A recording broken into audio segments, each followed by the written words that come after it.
মধ্যবিত্ত একটা সংসারের ইনকাম হয়তো খুব একটা খারাপ না, ঘর চলে, বাজার চলে, মাস পার হয়ে যায়।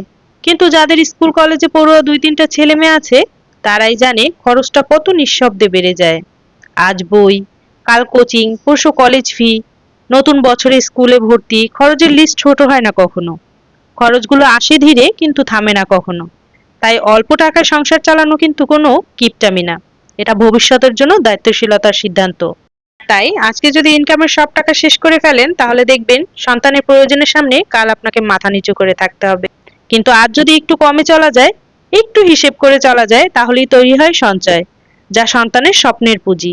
যে বাবা মা আজ নিজেদের শখ বাদ দিয়ে সন্তানের জন্য কিছু রেখে যান, তারা শুধু টাকা জমাচ্ছেন না, তারা সন্তানের ভবিষ্যতের পথটা মসৃণ করছেন।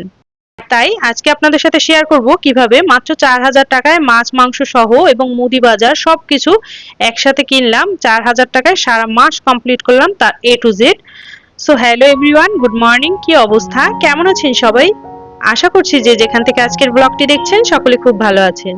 বাংলাদেশের ছোট্ট নগরী আর আমার একান্ত প্রিয় প্রাণের শহর বরিশাল থেকে বলছি। নতুন আরো একটি সুন্দর দিনের সাথে শুরু করছি আজকের ব্লগটি। আর পুরো ব্লগটি জুড়ে থাকতে পারেন আমার সাথে, আই হোপ আপনাদের ভালো লাগবে।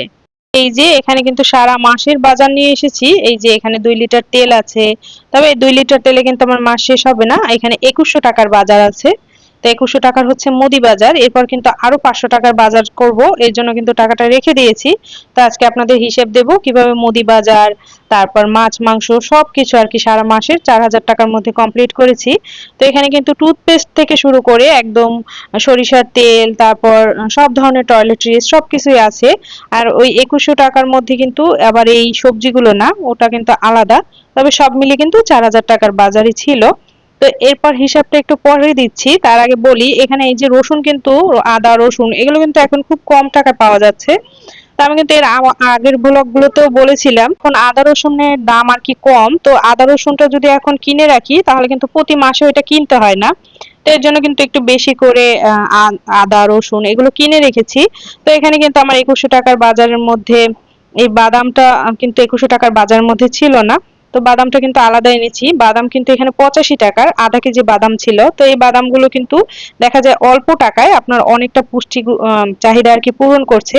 তো প্রতিদিন কিন্তু বাচ্চাদের এক মুঠো করে এরকম বাদাম দিলে অনেকটা কিন্তু পুষ্টি চাহিদা পূরণ হয়। তো আর এখানে এই যে কাঁচামরিচ, তারপর রসুন, আদা এগুলো কিন্তু বেশি করে কিনে এনেছি, যাতে করে আমার পরবর্তীতে দেখা যায় পরের 2 মাসে হয়তো বা কিনতে হবে না, বা পরের 2-3 মাস এই আদা রসুন দিয়ে হয়ে যাবে। তো এইভাবে করে আপনারা যদি আমি এর জন্যই বলি প্রতি মাসে কিন্তু সমান আর কি বাজার লাগে না। এইভাবে করে আপনারা যদি এক মাসে বেশি করে একটু কম টাকায় যখন পান কিনে রাখেন, তাহলে কিন্তু পরবর্তী মাসে দেখবেন আবার এই 2100 টাকার বাজার লাগবে না। তো আগামী মাসে দেখা যাবে আমার কিন্তু 2,000, 1800, 1700 এরকম টাকার বাজারই হয়ে যাবে। তো এর জন্য প্রত্যেক মাসে কিন্তু আমি কিছুটা জিনিস একটু বেশি করে কিনি, যাতে পরের মাসে আমার হয়ে যায়। যেমন এখন আদা রসুনের দাম কম, বেশি করে বলতে এখন যেটা আপনার সংসারে লাগবে না সেটা না, আপনার সংসারে যেটা লাগবে বা পরবর্তী প্রত্যেক মাসেই লাগে এবং এখন দাম কম যাচ্ছে, তখন ওই জিনিসগুলো আপনারা কিনে রাখবেন। দেখা যায় এখন দাম কম, এখন আদা রসুন কিনে রাখলাম, তাহলে কিন্তু পরবর্তী 2-3 মাসে আর কেনা লাগলো না। আর দাম যদি বেশি থাকে সেই ক্ষেত্রে কিন্তু আপনারা এই টিপস অ্যাপ্লাই করবেন না। দেখা যায় এখন দাম বেশি 300 টাকা আদার কেজি, এখন আপনি 3 মাসের জন্য স্টক করে রাখলেন, সেটা না।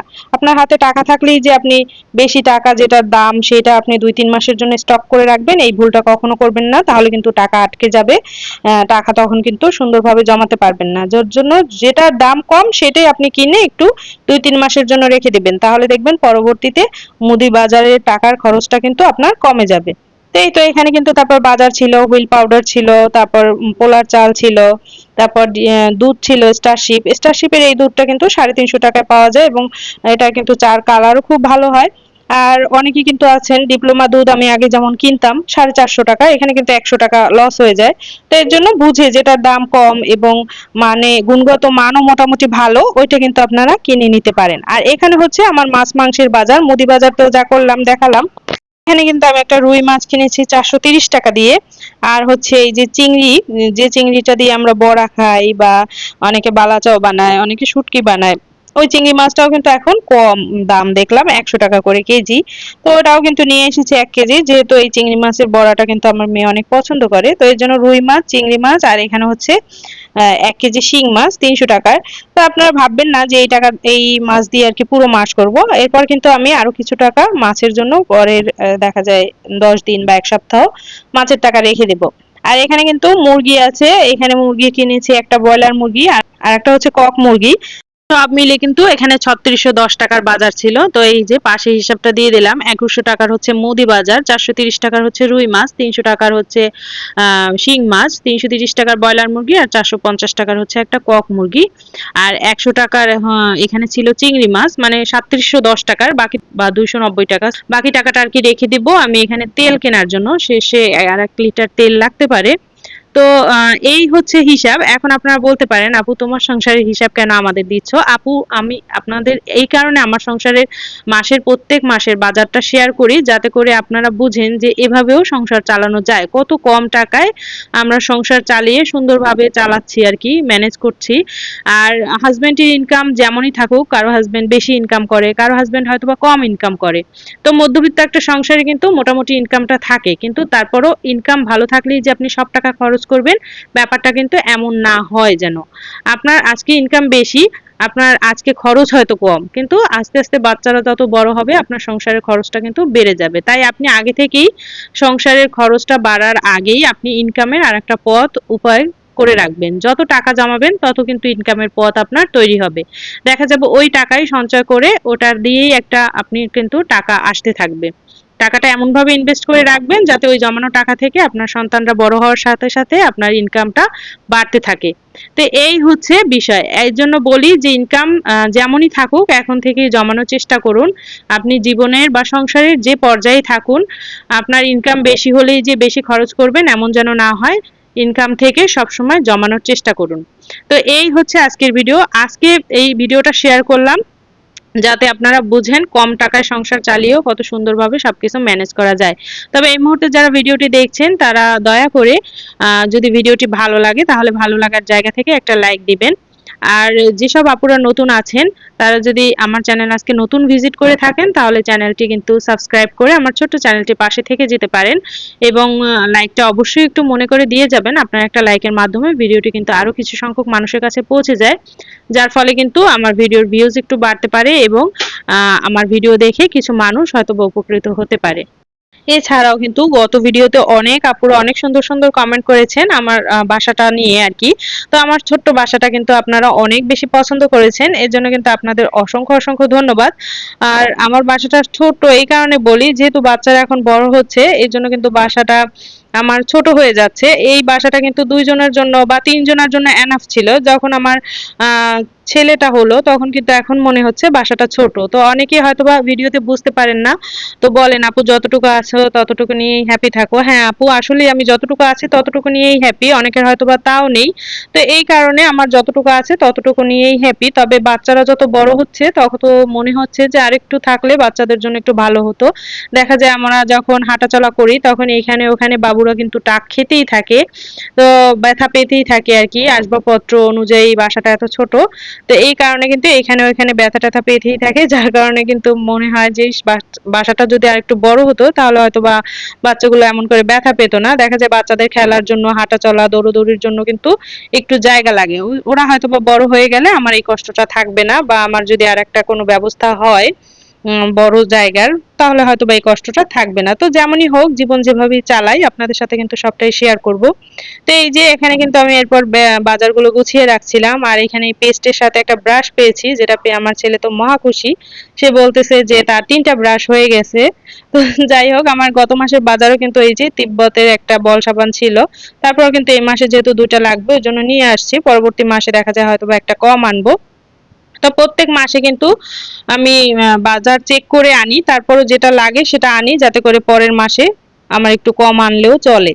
তো এছাড়াও কিন্তু অনেকটা আপু যে তোমার বাসাটা তো সুন্দর, তোমার বাসার কোনটায় কত ভাড়া? তো আসলে আপু আমার বাসা কিন্তু এক একটা ফ্ল্যাটে এক এক রকম ভাড়া। যেমন নিচতলার ভাড়া একরকম, নিচতলায় ছোট দুইটা রুম, আবার দোতলার ভাড়া আর এক রকম, দোতলার বাসায় আবার রুম যেহেতু তিনটা, তো রুম অনুযায়ী কিন্তু ভাড়া, যে বাসা যেরকম রুম সেই বাসার সেই রকম ভাড়া, কোনটার কিন্তু ফিক্সড এরকম ভাড়া নেই, দেখা যায় এক একটার এক এক রকম ভাড়া। আর এছাড়া কিন্তু একটা আপু এই যে আমাকে টমেটো সস বানিয়ে দেখানোর জন্য বলেছিলেন, তো আপু এখন টমেটোর দাম 40 টাকা কেজি। তো আমি কিন্তু এখন টমেটো সস বানাবো না, যখন টমেটোর দাম 20 টাকা কেজিতে আসবে তখন কিন্তু, বা কোনো কোনো জায়গায় 15-10 টাকা কেজিতেও আসতে পারে, তো যখন আর কি 10 থেকে 20 টাকার মধ্যে কেজিতে আসবে তখন আমি টমেটোটা সংরক্ষণ করার চেষ্টা করব। তো আপনারা যে যে জায়গায় আছেন না কেন, সেইখানে যখন টমেটোর দাম একদম 15 থেকে 20 টাকার মধ্যে আসবে তখন আপনারা টমেটোটা রিজার্ভ করবেন, বা টমেটো সস বা টমেটো পিউরি বানিয়ে রেখে দেবেন। আর আমি যদি টমেটো যখন দাম কমবে তখন যখন টমেটোটা আর কি সংরক্ষণ করে রাখবো তখন সেই ভিডিওটা অবশ্যই আপনাদের সাথে শেয়ার করব। তো এই তো টমেটো এখন কিন্তু অল্প অল্প কিনতেছি, এই যে এখানে 40 টাকার টমেটো কিনেছি, 30 টাকা কেজি ছিল, ও লোকটা আমাকে একটু বাড়িয়ে 40 টাকার আর কি টমেটো দিয়েছে। আর এই যে এখানে আদা রসুন তো বললাম একটু বেশি করে কিনে রেখেছি, পরের মাসে কিন্তু আমার এত টাকার মুদির বাজারও লাগবে না, তো যে মাসে মুদি বাজারটা কম লাগে ওই মাসে কিন্তু মাছটা আর একটু বাড়িয়ে কিনি।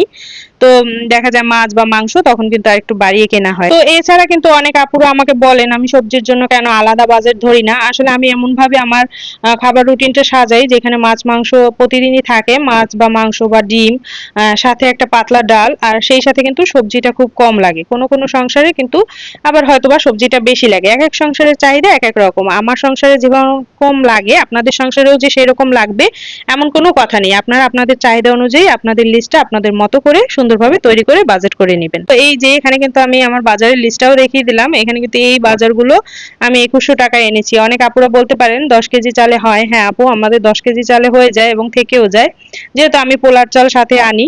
তো এই কারণে কিন্তু আমার বাজারটা হয়তো বা মুদি বাজার কমে হয়, তবে আপনাদের এক এক সংসারের চাহিদা এক এক রকম, আপনাদের হয়তো বা বেশিও লাগতে পারে। তো আপনারা মুদি বাজার করার পর যে টাকাটা থাকে সেই টাকাটা চেষ্টা করবেন বাজেটের মধ্যে আর কি মাছ মাংস কেনার। যেমন আপনার যদি বাজেট থাকে 5,000 টাকা, আপনি 2100 না, আপনি 3000 টাকার বাজার করার পর যে টাকাটা থাকবে সেই টাকা দিয়ে মাছ মাংসের বাজার করবেন। এই ছিল আজকের ভিডিও, দেখা হচ্ছে নেক্সট কোনো ব্লগে, সেই পর্যন্ত সবাই ভালো থাকুন, সুস্থ থাকুন, টাটা।